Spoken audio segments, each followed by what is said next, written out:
In that case, I said, that leaves us with the task of describing the most delightful of regimes and the most delightful of individuals, tyranny and the tyrant.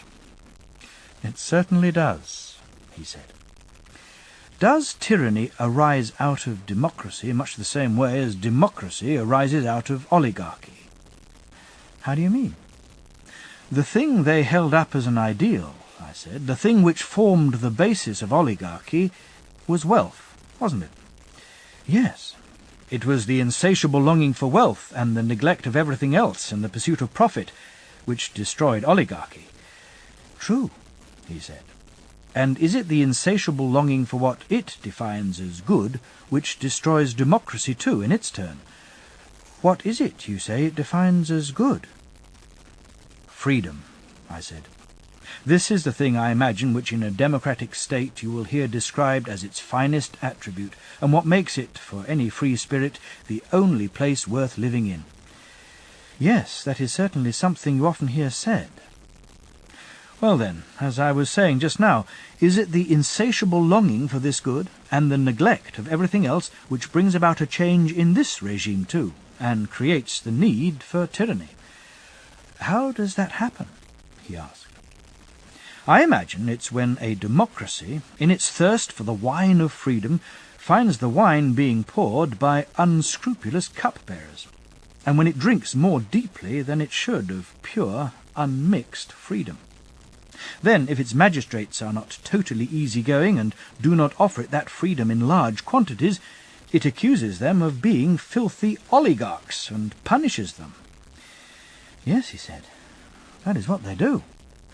Those who obey the rulers are heaped with insults. They are regarded as servile nonentities.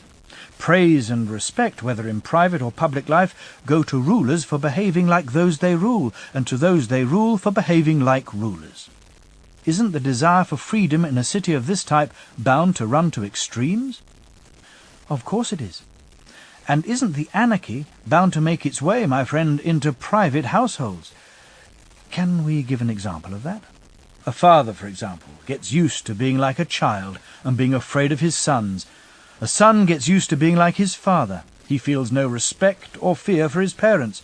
All he wants is to be free. Immigrants are put on a par with citizens, and citizens with immigrants, and the same with visiting foreigners. Yes, that's what happens. That, plus a few more trivial examples of the same kind, I said. In a society of this sort, teachers are afraid of their pupils and curry favour with them. Pupils have an equal contempt for their teachers and their attendants. In general, the young are the image of their elders, and challenge them in everything they say and do. The old descend to the level of the young. They pepper everything with wit and humour, trying to be like the young, because they don't want to be thought harsh or dictatorial. Precisely, he said. But the extreme limit of freedom in a city of this kind comes when those who have been bought as slaves, whether male or female, are every bit as free as those who bought them.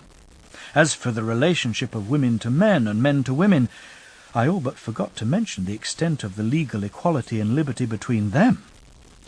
To generalize from all these collected observations, have you noticed how sensitive it makes the souls of the citizens, so that if anyone seeks to impose the slightest degree of slavery, they grow angry and cannot tolerate it?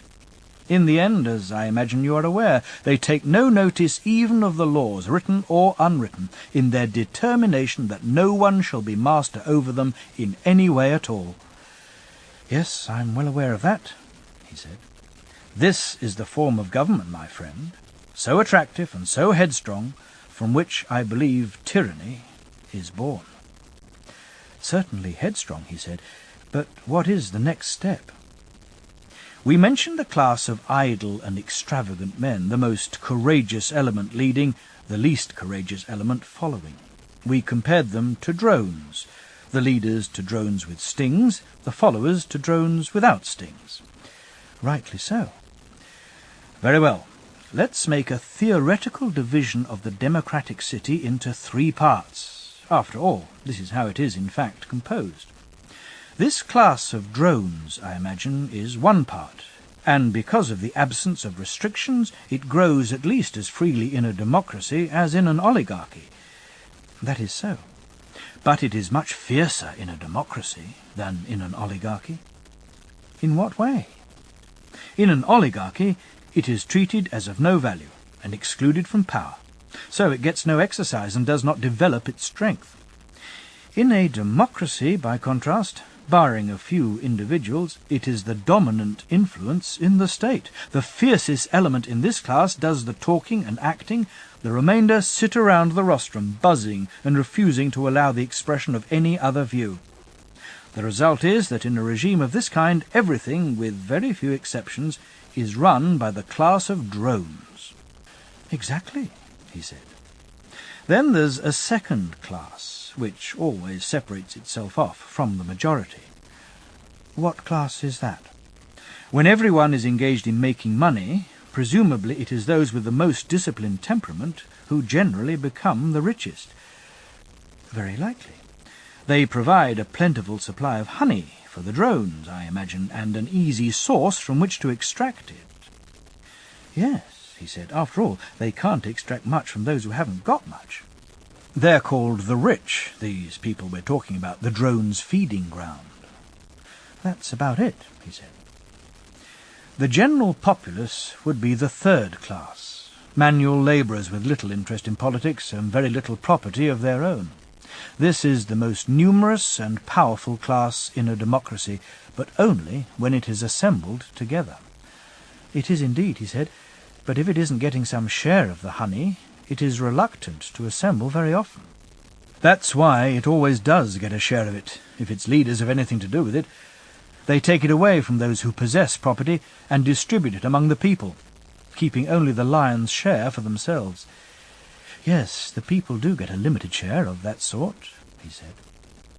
Those whose property is taken away are presumably compelled to defend themselves by speaking in the assembly and taking whatever other action they can.